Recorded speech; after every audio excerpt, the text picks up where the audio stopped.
And welcome to another episode of Experts Speak. I am Michael DeLon. Today I am here with Peter Heler. Peter, thank you, sir, for taking just a few minutes to be with me and be my guest today.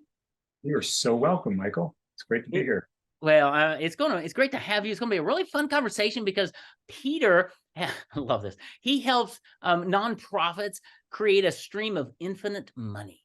And I can't wait to get into this discussion because I've got a background in fundraising and support raising and all of that. And I know the challenges it presents. And I know, Peter, you and your team do a great job of taking that burden off of people and helping them create money to support their mission. So as we dive into this whole conversation, tell me, Peter, how in the world did you get doing what you're doing today? Good question. And just because I've got it right here, I'm going to start by, can you see that? I can, yeah. So that's our logo. It's an infinity sign with money jumping out of it.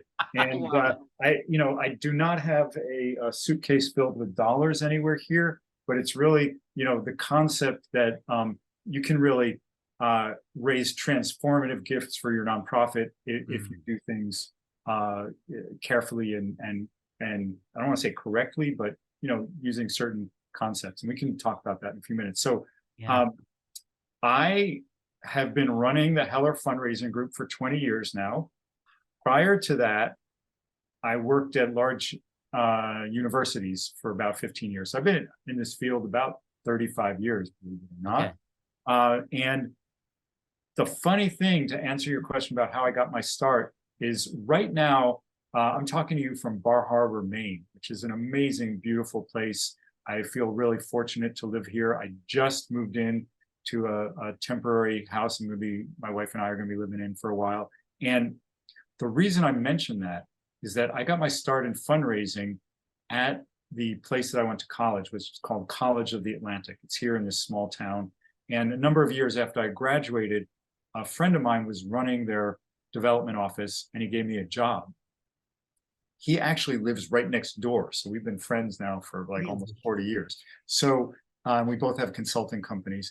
And what happened was, I was like, oh, wait, fundraising, this is interesting. This is something I could potentially do. And I then left Bar Harbor after working there for a bit, went to work for University of California, Berkeley, and a bunch of other places. And then 10 years at Columbia University in New York, where I'm from. And then started working with what we like to call human scale or human-sized nonprofits on increasing their fundraising potential.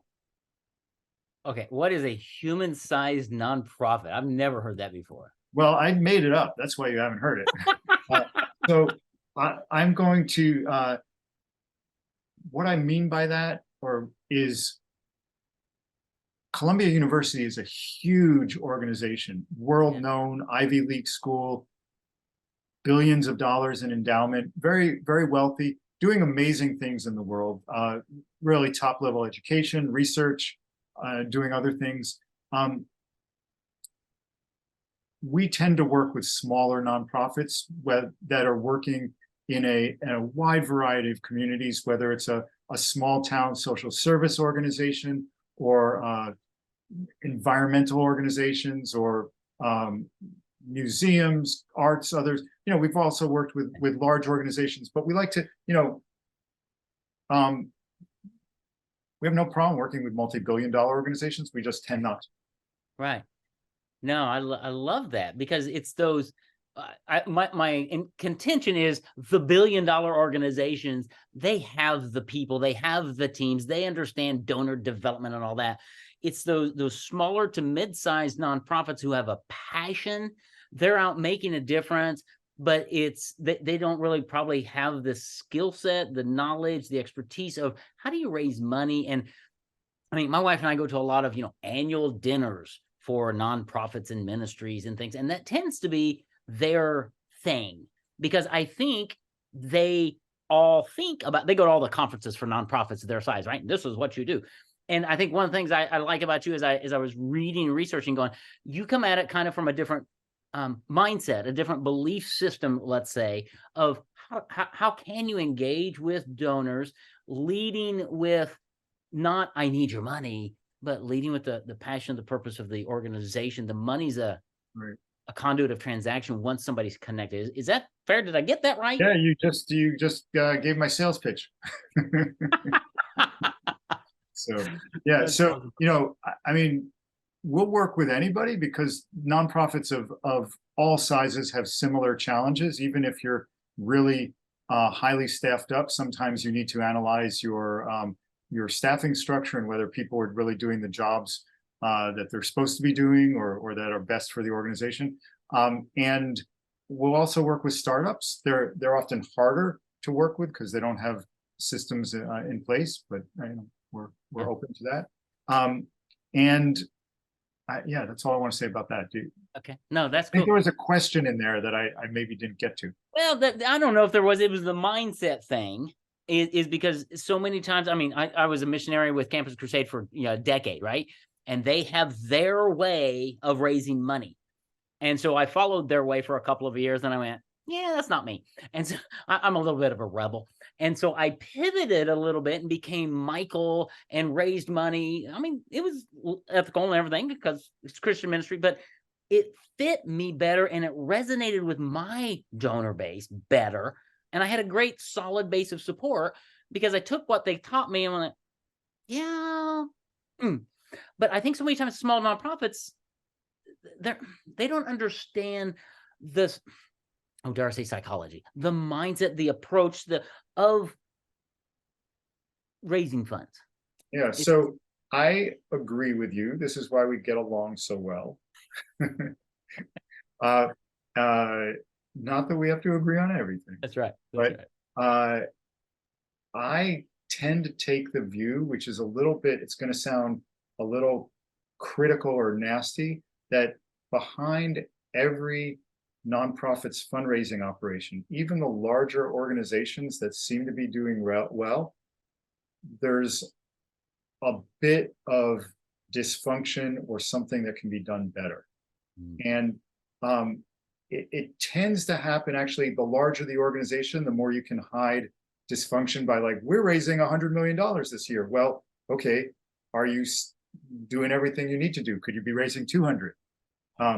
So the things that make for a better fundraising operation are some of the things that you and I have talked about, like we talked about before this recording, is how do you tell a transformative, exciting story about how the future of your community is going to be stronger as a result of raising more money? And that's, I mean, I'm giving away like the secret sauce here, which is totally fine, because I want anybody who watches this, like, if you're at a nonprofit and you're able to go do that, amazing. If you need our help, we're also amazing. But the idea is that, well, there's a few things that happen. We tend to look at every nonprofit's most capable donors. So let me, in order to get where I want to go, I have to explain a couple things. So there's no nonprofit in history that gets the same amount of money from every donor, right? Like, nobody gets $25 from everybody. There's a big curve or a table involved there, and the more that you can maximize your gifts at the top of that chart or pyramid or whatever you want to call it, the more money you're going to raise and the more sustainable your fundraising operation is going to be. Now, as a kind of egalitarian kind of guy, I want to be really clear that does not mean that the people who can give you more money are more important as people. They're not. You need to treat everybody and every gift with care and gratitude. But we live in a world where money is going to allow your nonprofit to do things. And if you're not figuring out who the wealthiest members of your community, and generally, one mistake nonprofits often make before they really get into this is focusing solely on government support or foundation or corporate support, and I mean, when I say the wealthiest members of your community, they can be connected to foundations and companies, whatever, but I'm talking about individuals who have money, because that's just the way the world is. If you're not connecting with those people and inspiring them about the future of the community that you together can make even stronger, you're missing out on really important dollars. And so, one of the barriers, there's a whole lot of barriers to that people are getting started on this. One is like, we don't know anybody. The other is, I'm scared of asking them. So we help break all of that down so that nonprofit leaders, whether they're board members, staff, executive director, can have conversations with people who have the potential to support these organizations in a way that's going to transform the community. And you notice I'm not talking about transforming the organization. Yes, the organization can get transformed, but the most important thing is jumping over the organization and looking at the work you do in your community. That's so good. That's so good, because I look at when we were raising support, and when Jill and I support ministries and organizations and things, I look at them, that entity, more as a conduit, a piece of PVC, right? I give my money, a little bit might go to administration and things. I get that, but I'm not supporting you. I'm supporting what you're doing to make an impact. Tell me that story, right? Yeah, exactly. You'd be a great fundraiser. Sounds like you were. I was, yeah. Thank you, but it's that, and so many times nonprofits are started with people who have a passion for that project, whether it's art, whether it's community involvement, dealing with handicapped kids, whatever it is, doesn't matter. And that's their passion. They're not good at asking people, because what I have found, and it may be different in different communities, but where I've lived, a lot of people who start nonprofits have not come from a money mindset. Right. We've not come from wealth. And so asking a millionaire to support me, could you give $10,000? Yeah, could you? No. Different, right? Man, talk a little bit about that and how you help nonprofits get past that, because that could open the floodgates, really. So, two things. First of all, nobody starts a nonprofit going, oh, I hope I get to spend lots of time raising money, because they're starting it because they have a passion for the mission of that nonprofit, which is great. And sooner or later, it's going to be like, oh darn, I've got to figure out how to raise money and probably spend a good amount of my time doing that till we grow enough that we can have a fundraising office, and they're doing that. Although if you're the founder or the executive director and you're not involved, at least at some degree, in fundraising, you're not doing your job well. Right. So so we spend a lot of time with the nonprofits that we work with. And by the way, I don't think I mentioned this, but we're located in New York City. We have about 25 people on our team, including staff and consultants who lead projects. But so we work up and down the East Coast, but also more and more since COVID started around the country, a little bit internationally, but mostly. So when I say nonprofits, I'm talking about people who are, they could be almost anywhere. Yeah. So the organizations that we work with, we really help them break down the process of engaging potential donors in the future of their organization and really building a relationship that is ideally not going to be transactional. Like, hey, Michael, you live wherever, like in Little Rock, Arkansas, and I'm doing this thing for our community. And if I just come to you and ask you for a gift, you may make a, yeah, here's $250 for your thing. But if you have the capacity to give $250,000, that's not going to come from me just kind of like emailing you or calling you up. It's going to come from building a relationship where we both recognize that we share a passion for this particular aspect of the community or this particular aspect of being human, whatever it is. And so we help the people who want to have these conversations break it down, everything from like, how do you get organized to, I'm not going to just randomly start calling up. I got to put people on a list. I got to qualify them. I got to organize that. How do I get it? How do I schedule a meeting? You know, the hardest thing in the world, especially today's world, is like getting somebody to say, yeah, I'm going to spend half an hour with you or an hour with you. And then actually when you're in that meeting, what do you say? That's right. Yeah. And it's very, I mean, you hit on a couple points there. I think a lot of times when people are running nonprofits and they're having to fundraise, I used to call it dialing for dollars, right? It's not the it's a joy from my side of the table now to be a giver. And so I'm not doing it for tax purposes. Those are nice benefits, but I would give anyway. I want to be involved in something bigger than me. Yeah. And I think that's where a lot of nonprofits I found, as I just look across the board for the ones that we've been involved in, they miss the bar there. They tell a little story, but it's not that emotional story that gets me moving. Go, yeah, maybe we could do $1,000 every year instead of $250 once in a while. Right.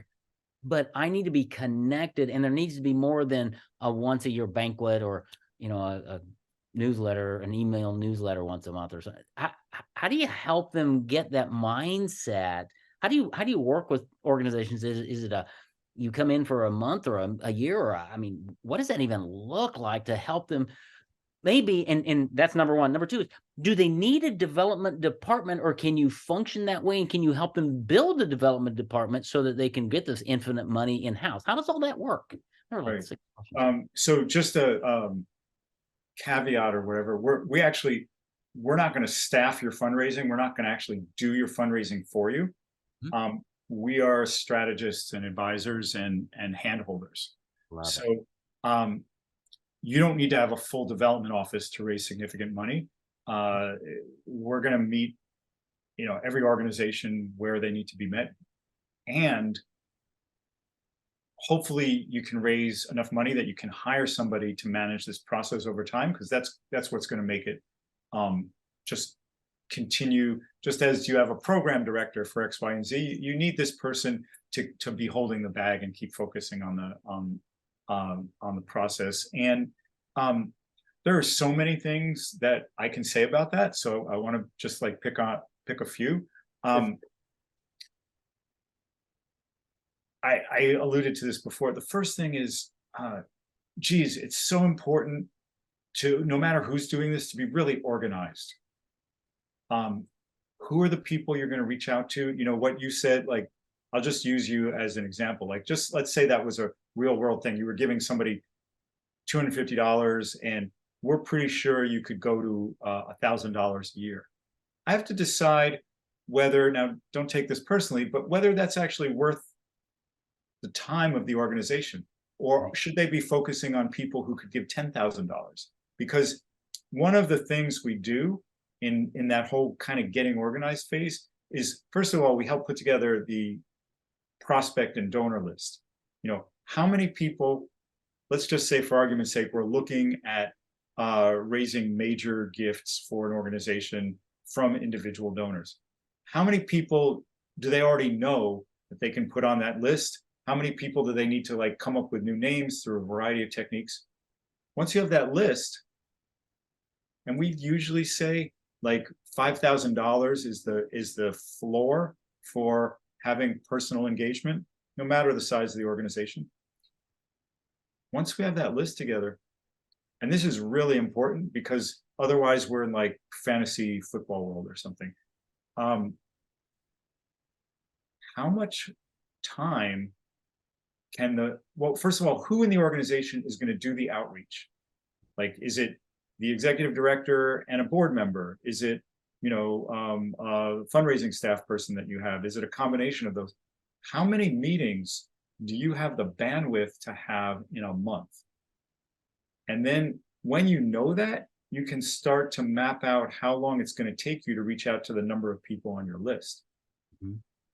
And so you can begin to see, you can build some metrics, after which, like, once you get, it's kind of like the more sales part of the process. You got to get your self organized. But once you do that, you got to kind of turn off the sales hat and turn on the like relationship from the heart hat, Right. Right. where you want to start connecting with those people. It takes a lot of work for somebody to say, yes, I'm going to meet with you, just because, like I said before, we're busy. People, like, they kind of know what you're after. They think you're just going to ask them for money. And then you want to build relationships, and you want to build those relationships. This is really, really key. This is just like I said earlier, that many nonprofits don't get that concept of what's the future we're building for our community and how do we share that story. You want to build that relationship focused on listening to what your potential donor finds important and interesting. So that's a little counterintuitive, and it's a little tricky, which is why we stay in business, because we coach people on how to do this well. Is you, like, say you're having an hour meeting with somebody, it's the first time you've met with them. You need to both get your message across, but at the same time spend as much time as possible listening to what they think about your message, what's important to them about the in your community, however that community is defined. I mean, it could be like, could be a social service organization in a certain neighborhood, or it could be an environmental group, or some other kind of group that serves the entire country, and that's the community. Right. You can define community in a lot of different ways, but the more you can listen to what that person thinks, the more you're going to know whether there's a relationship to build over time. And we strongly advise, and this is a little bit like inside baseball kind of thing, but we strongly advise that if you're building that sort of relationship, you actually don't ask for money in that first meeting. Just like, hey, this is great. What do you think? What do you think of this? That's, great to know. It's been great to talk with you. I'm hoping I could come back and have another cup of coffee, or maybe sit in your office again in a couple months. I can update you on what's happened at our organization. And, maybe at that time we can start to discuss what your support might look like. So you want to build it over time, really. Brilliant. Yeah. No, you approach fundraising a lot like I approach marketing, because in marketing, most people say, hey, Peter, can we have a conversation? Oh, by the way, I want to sell you something. And I take, no. Let's elongate the sale a little bit to build relationships and trust, and figure out what Peter really needs to know, do I even need that sales meeting? And how do I precondition you? And how do I get you to the point where you say no before I ever meet with you, because you're not a good prospect for me and I'm not a good client? How do we do all of that? I do that in marketing. You're doing that in fundraising, because you're putting the needs of that donor ahead of your own, in a sense, and realizing it's not, dare I say, this is heresy. It's not the money. I want the relationship with that donor more than I want their money today. Is that fair? Yeah, and that's a really hard mindset to get into. Wow. And of course you want the money, so let's not pretend you don't. Right. But if you can just recognize that if you build the relationship well, like what's Field of Dreams, if you build it, they will come, right? Right. If you build the relationship well, money is one thing that will likely happen. Well, it's funny. It's almost infinite. So when I was raising support, we raised support for 10 years as missionaries. And I remember running a report one time through our CRM system and looking at somebody who had given like $50 a month for a long, long time. And you're like, okay, they're a $50 a month giver. I appreciate them. They're awesome. But I had some, $300 a month givers. I looked at that $50 a month giver over 10 years. Do you know how much money that is? Yeah. And you look at that and you go, wow, that was an infinite flow of money into our account so that we could do the ministry, because they bought in. And that was really a light bulb moment to me to go, it really is the relationship. Some of my best friends today are the people who joined our ministry. That's amazing. It is, but it's the relationship that drove everything. And if we came up to, hey, we need a new van or we need a whatever, we'd send out a letter. Guess who gave most often? Those who had the relationship with us. Right. We're doing their and so that's where that concept, and I may be going off track here, of infinite money really comes in, is building the relationship that connects with that donor so that when they write that check, they feel involved in that, whatever that is, whatever you're doing, Absolutely. Yeah. right? Yep. And those are going to be the best gifts. Yeah. And I mean, money is money. But I'll tell you something. It's just kind of like an aside story, but it's kind of interesting in that way. Is that Columbia University, where I worked 10 years, they have students from all over the world. And after I've been at my job about 7 years, well, first of all, the dean of the school that I worked with wanted to go to Asia to visit alumni in Asia. And I don't know, maybe 6 or 7 years into the job. And I was like, you know what? Let's do that. But we're here in New York City. There's so much money and so many relationships that we haven't cultivated yet that are a subway ride away. Let's spend a bit more time doing that, because at the end of the day, they're all relationships and their money. So it's like, you think, oh, wow. Like, I mean, we went to Asia a bunch of times and it was exciting and we raised money there, but it was like, there's still relationships, and there's still, like, when you put the money in the bank, it's still the same amount of money. Right. Yeah. Right? I mean, it's still dollars. It is. But it all comes back to the relationship, the constant communication, and the vision of what impact are we having on the community? What impact are you, Peter, having on the community as part of what we're doing? You're part of this building campaign. You're part of this art gallery. You're part of this, whatever it is. And your gifts make a massive difference, right? Yeah. And the other thing, Michael, is that what we haven't said yet is that the relationship is important, because it's like, we want to make sure that you're not just like using people for their money, and you're actually like all like, your shoulders are all pushing in the same direction. And money is just one of many things that both parties can get out of the relationship. Sometimes that person will become a board member. Sometimes they'll volunteer for X, Y, or Z. Sometimes, they're a real estate attorney, and you're building a thing, and you can ask their advice on that, or they own a construction company, or they're whatever, they have a flower store and you need flowers for, who knows? So you just never know what can come out of a relationship if you build it, when you build it with the idea of relationship first, then decide what's important to that donor, you can then decide together what's the best way. I love the flower thing. I mean, what if a nonprofit had a flower shop and the guy said, you know what, if you need flowers sent anywhere, just let me know. I'm happy. That's one way I can contribute. It's not a monetary donation, but it sure can add up and make a massive impact to somebody who just gave some money, send them flowers. It's like, wow, that's kind of cool. I mean, there's all kinds. I love how you just open that up, because so many times we think fundraising, money, gotta ask. Well, yes, but it's 1,000 other things too that you've learned over a couple of years of doing this. What'd you say? Yeah, 35 years. And yeah, we used to send out a lot of flowers to our donors also. Yeah. Flowers and chocolates. Chocolates. I love chocolates. Yeah. So it's understanding your donors, because the other thing that I learned a long time ago in business and in life and in fundraising is birds of a feather flock together. And when you find those donors who are passionate about what you do, they have circles of friends who are still passionate about what they do. If they go to the arts, they go to the art studio with other people. Right. And so there's a built-in kind of referral network, an opening to be able to tap into more like-minded donors. Absolutely.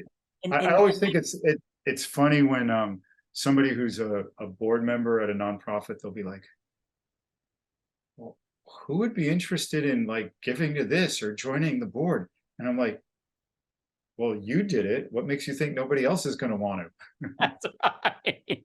I don't want to ask my friends. Well, like, you're here because you're passionate about this. Why, what's holding you back?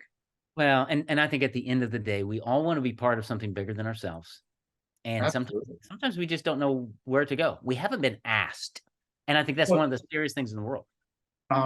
There's something really interesting about that. So we've worked with a lot of organizations. There's one I'm thinking of that was in Manhattan, in New York City, in East Harlem, in a kind of, you know, really economically challenged neighborhood for the families that were living there. And really amazing organization. And the board members were really committed. And just like with so many other organizations, but there was something about that particular client engagement where it kind of opened my mind up to, like, there's nothing like super special about this organization besides the fact that it was amazingly well run, and it's still to this day, it's a great organization. I mean, it is special, but the board members were there simply because somebody reached out and said, hey, can you come to East Harlem, take a look at this organization and get involved? And, you know, somebody could have called them and asked them to go look at something else. So it's you know, it's those kind of connections that make a difference all the time. Yeah, it does. And all of that really boils down, when you think about fundraising and all of that, to strategy. And I think that's why I love what you do, is helping nonprofits really think at a higher level to go, what are you trying to accomplish? And let's have discussions around that. And now, how do we best guide you in making that happen long term through donor relations and fundraising? And Yeah, absolutely. again, that's a mindset, right, that not everybody has, and that's why you've been so successful. That's why you've been doing it for 35 years, which is awesome, because not many people stay in that field for that long. Yeah. And the other cool thing is, you've probably seen it all. So when you come in and work with an organization, you have this library of resources. You can say, oh yeah, I've seen this in Harlem. Here's what they did. It might work for you. We might make a few tweaks, but here's the concept. Let's see if that fits. And it's a strategy level. And if anybody, I mean, everybody who listens to my podcast, Peter, knows I'm a strategist when it comes to marketing, right? And so it's strategy, and then it's execution. But if you start executing first and trying to raise money to get that, you know, $1 million or whatever it is, and you don't have the right strategy, you're going to leave money on the table. You're going to hit some barriers. And I know that you work with organizations. I mean, we could be here all day. You obviously hit one of my hot buttons that I love to talk about. How does somebody reach out to you or your organization to learn more about you, who you work with? How would they even start that process? Where would they go? Great question. So HelerFundraisingGroup.com is our website. My email address is peter@HelerFundraisingGroup.com. Myself and my team are happy to talk with anybody, and we can, you know, pretty quickly through conversation figure out if you know, you're in a kind of the right place to work with us, or if not, we can suggest other resources. We do a lot of work, not exclusively, but a lot of work with capital campaigns, meaning that when an organization needs to build a building, buy a piece of property, renovate a building, build their endowment, or raise extra money for programming that's kind of outside of normal things, that they usually put that inside of a capital campaign. So we're experts at developing those. And we also work on major donor programs, which is a lot of what I was describing, which, big secret, that's kind of what happens inside of a campaign anyway. And then we do a lot of assessment of fundraising functions and training also on how to do fundraising well. So happy to talk to anybody and help figure out whether kind of where you're at and what your next step is. That's awesome. Okay, I'm going to grab all of that and make sure that's in the show notes. HelerFundraisingGroup.com is the website. You can go there, go to the show notes, and you can find everything that we just talked about, because I want this to be simple. As most of my audience are, you know, business owners, nonprofits and things, and they're listening, they're working, they're out raising money, dialing for dollars. But I want them to find all of this in the show notes, to reach out and have a conversation with Peter or one of his associates, and just here's the situation I'm in. Here's what we're thinking about. Are we a good fit? Does this match? What would you recommend? And through probably, I'm guessing, one call with Peter's experience, he's going to be able to direct you in the right direction, or say, yeah, maybe we should have another conversation. Yeah, and we also, Michael, we have a good number of videos on our website. If you go in the top bar, there's a free tools thing, and in drop down it says videos. A lot of them feature me because, well, I like talking, and you can get a lot of good information about, like, how to set yourself up for fundraising through some of those videos. And they're all Beautiful. I love including our fundraising in 12 minutes, which is, I think I told you, 170,000 YouTube views, Yeah. which makes it one of the top ones. And anytime you search for it, which is kind of fun. I love it. Yeah. And having a library there of resources is it's a great model even for nonprofits, I think. I teach my clients to do the same type of thing, that when somebody hits my website, they're searching, they're looking for information. Oh, here's some videos. The longer somebody spends with you, Peter, the more they're going to like you and trust you, and the more likely they're going to engage with you. So thanks for being such a great marketer. I don't know if you set out to do that or not, but you are. But thanks for what you're doing to help nonprofits really make a larger impact in their communities, in the world, by bringing donors to the table. And I love the concept of creating streams of infinite money to make an impact. So Peter, thank you, brother. You're welcome. Thanks for being my guest on Expert Speak. This has been lots of fun. Super. Yeah, for me as well. All right. Well, thanks for listening to Experts Speak. Tune in again next week when we'll have another phenomenal guest. Until then, take care. God bless.